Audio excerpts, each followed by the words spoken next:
Wat is daarvoor nodig, vanuit uw perspectief als kunstenaar, om een schilderij tot leven te brengen? Hoe doe je dat? Nou ja, ten eerste heb ik het zelf gemaakt, dus ik weet precies, laat me zeggen, de inhoud, wat ik daarin wil zeggen. Dat is in mij in ieder geval helder. En wat mij altijd dwars zat van een schilderij, het is een enorm proces. Dat proces wordt verdicht, dus met andere woorden gestolde energie. Dus eerst is het creatieve energie en dan wordt het een beeld. En een beeld is gestolde trilling, want alles is energie. Dus wat wilde ik op een gegeven ogenblik, ook in het kader van geest, ziel en lichaam, ik wilde die 3 dingen verbinden. Toen dacht ik op een gegeven moment, nou, als ik nou op een gegeven ogenblik de energie die ik in de schilderij heb gestopt, dat ik die eruit haal. En dat ik die weer laat stromen.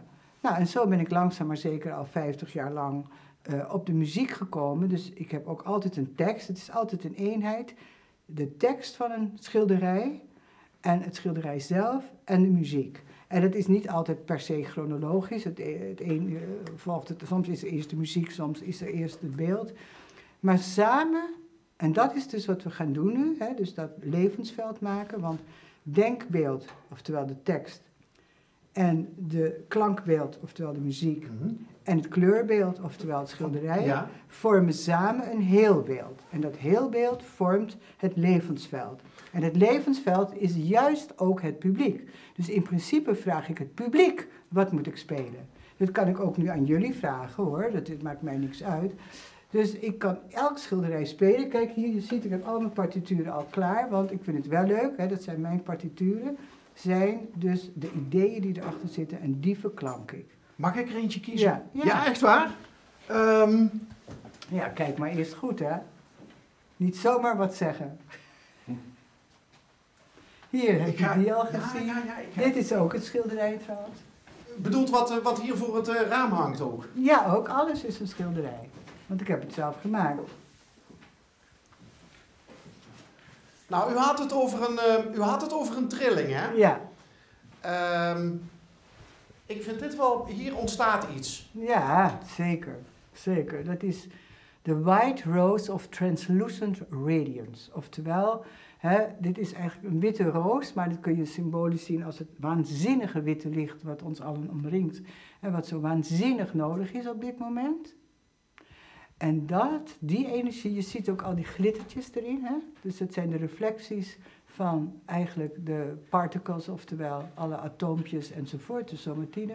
Alle atomen die trillen in dat veld, alles is energie, alles is frequentie. En volgens mij, als ik het goed begrepen heb, is het de bedoeling dat als hier straks mensen zitten te kijken en te luisteren en al hun zintuigen op scherp hebben gezet, dat die trilling ervaren en dat die eigenlijk ook die trilling en dus een goed gevoel, wat we nodig hebben, een beter gevoel, wat we nodig hebben in de wereld, dat ze dat gaan verspreiden als een soort van rimpeling in de vijver? Ja, je creëert met elkaar een veld en dat is nou juist zo belangrijk, dus dat er mensen komen, omdat dat levensveld, ieder mens die het hoort, neemt het in zich op. Want trilling, dat blijft. En daarom is het heel belangrijk om in principe een creatieve, positieve trilling te doen. En zeker in deze tijd als evenwicht. Dus ik zeg altijd licht als evenwicht. Maar dat licht moet niet van buitenaf zijn, of van een goede of van wie dan ook, van binnenuit. Ieder mens, dat is mijn missie, heeft datzelfde licht. Ieder mens. En juist om het publiek erbij te betrekken, worden ze dus mede participant, zou ik dan maar zeggen, van dat veld. En dat is die betrokkenheid die we nodig hebben en niet van buitenaf.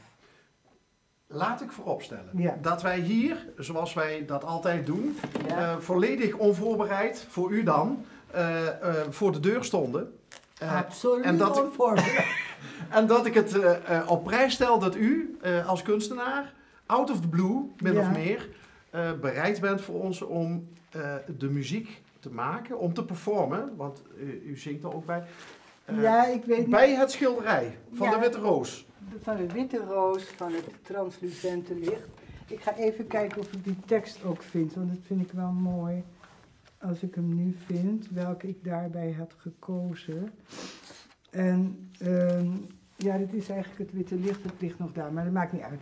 Normaliter is er dus een tekst bij, Maar ik vertel dus iets over het feit dat die witte roos, die dus, moet je voorstellen als een oneindig veld, wat onze aarde omringt. En je ziet ook daarbinnen een spiraal. En waarom een spiraal? Omdat evolutie altijd oneindig doorgaat in een spiraalvorm. Dat zie je ook in de hele schepping. En die kleine schattige atoompjes daaromheen, moet je voorstellen dat wij dus maar een heel klein gedeelte kunnen zien. Dit is een focus, maar al die kleine zonnetjes, galaxies of hoe je het ook noemen wilt. Nou, die oneindigheid, die maakt ook dat je het nooit kan bevatten. En dat kan je ook niet met mijn muziek. Dus ga maar luisteren. Heel graag.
Wauw. Ja, nou, zie je? En volgens mij, als ik het goed begreep, ja.